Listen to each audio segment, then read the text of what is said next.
కార్మికులందరికీ రిటైర్డ్ అయిన ఎంప్లాయీస్ అందరికీ మద్దతు తెలిపించిన కార్మికులందరికీ మరొకసారి కృతజ్ఞతలు చేసుకుంటాం.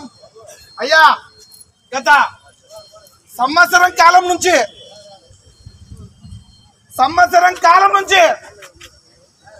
అంబులెన్స్ సౌకర్యం లేదు. ఇక్కడ ఎంతమంది ఎంప్లాయీస్ ఉన్నారు? Diesel shed, CNW, open line running. కానీ అధికారులకు మన ప్రాణాలు మనకి కనపడడంలే. నిన్న జరిగిన ఒక ఇన్సిడెంట్ ఎంత బాధాకరం అంటే 36 సంవత్సరాలు ఉన్న ఒక యువకుడు అంబులెన్స్ సౌకర్యం లేకుండా 108కి ఫోన్ చేసి 108 వచ్చి లోకల్ గా ఉన్న గవర్నమెంట్ హాస్పిటల్ తీసుకుపోయి అక్కడి నుంచి డిస్ట్రిక్ట్ హెడ్ క్వార్టర్స్ తీసుకుపోయి మధ్యలోనే ప్రాణాలు పోగొట్టుకోవడం. ఏజీఎం గారికి ఇచ్చిన మెమరాండం, సిఎల్ఈ గారికి ఇచ్చిన మెమరాండం, సిఎంబి గారికి ఇచ్చిన మెమరాండం, 3 డిఆర్ఎంలకు ఇచ్చినాం.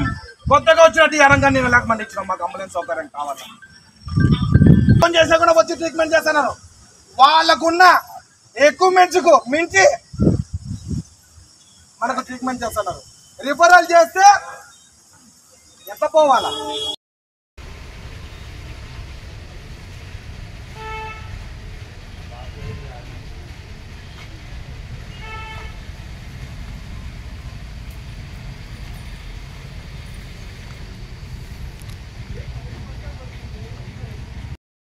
కట్టుకొని ఇక్కడే ఉంటే అతనికి బాగా లేకపోతే ఆయమ ముసలాయమ హాస్పిటల్ తీసుకొస్తే డాక్టర్లు పాపం చూసి రెఫరల్ చేసి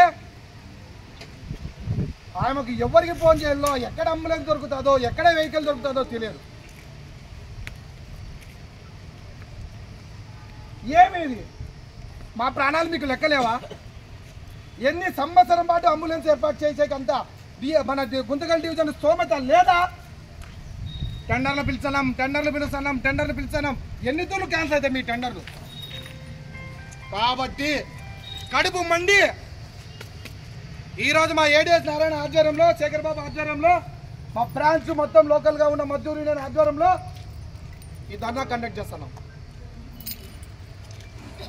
ఇదేదో లోకల్ గా నేను నారాయణ శేఖర్ బాబు అయితే ఏదో మా మగాలు చూసింటారు కాబట్టి మా దగ్గర వెహికల్ ఉందయ్యా, మీకు రిఫరల్ చేశారంటే మా కార్ తీసుకోపో అని మేము రిఫరల్ చేసుకుంటాం.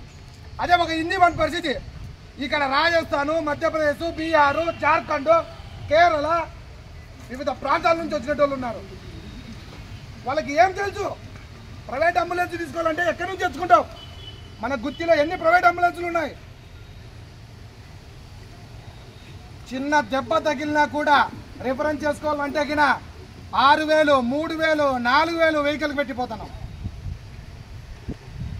ఎన్ని రోజులు భరించాలా? ఇది కరెక్టేనా కబ్రాజ్?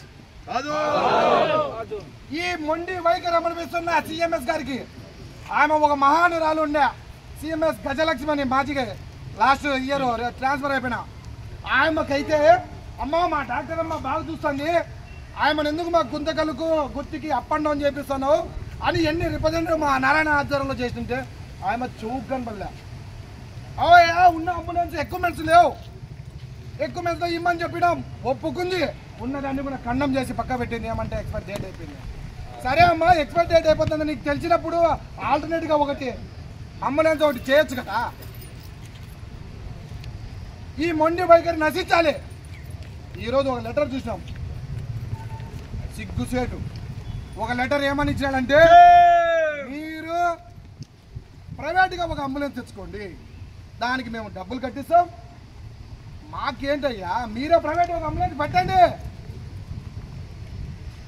ఇదే పిఎన్ఎంలో మా డిఎస్ గారు ఒప్పుకోలే, మీరు ఎంత తొందరగా అయితే అంత తొందరగా అంబులెన్స్ ఏర్పాటు చేయాలని చెప్పినారు. ఈ జూన్ 27 కల్లా అంబులెన్స్ ఏర్పాటు చేస్తామన్నారు. ఇప్పుడు జూలై 27 వచ్చింది. ఏమి ఇంత మొండి వైఖరి?